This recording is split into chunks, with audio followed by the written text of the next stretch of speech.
అంతర్జాతీయంగా వస్తున్న ఆక్షేపణలను బేఖాతరు చేస్తూ గాజా మీద ఇజ్రాయెల్ నిరాటంకంగా దాడులు కొనసాగిస్తున్నది. సోమవారం రాత్రి నుంచి మంగళవారం ఉదయం వరకు జరిపిన వైమానిక దాడుల్లో దాదాపు 85 మంది పాలస్తీనియన్లు ప్రాణాలు కోల్పోయారు. హమాస్ బందీలుగా ఉన్న ఇజ్రాయేలీలను విడిపించేందుకు తాము ఈ దాడులకు పాల్పడుతున్నామని ఇజ్రాయెల్ స్పష్టం చేసింది.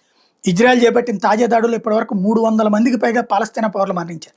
వైపు దాడులకు పాల్పడుతూనే మరోవైపు పరిమితంగా పాలస్తీనులకు ఆహారం, వైద్యం, ఇంధనం వంటి నిత్యావసరాలను అందించడానికి ఇజ్రాయెల్ అనుమతి ఇచ్చింది. అది కూడా ఐక్యరాజ్య సమితి ఏడుస్తుంటాయి. మృత్యు ముంగిట 14,000 పసి ప్రాణాలు ఉన్నాయంటూ ఐక్యరాజ్య సమితి చెప్పుకొస్తుంది. ఇక్కడ విశేషం ఏంటంటే 250 మంది ఇజ్రాయేలీలని పట్టుకుపోతే 55,000 మంది పాలస్తీన్లను చంపేసింది ఇజ్రాయెల్. అది ప్రతీకారపు యొక్క పతాక స్థాయి. 250 ఎక్కడ, అలాగే చచ్చిపోయిన వాళ్ళు వీళ్ళు చంపేసింది 2,000 అనుకోండి. 2,250కి ఏకంగా 58,000 మందిని చంపేసింది.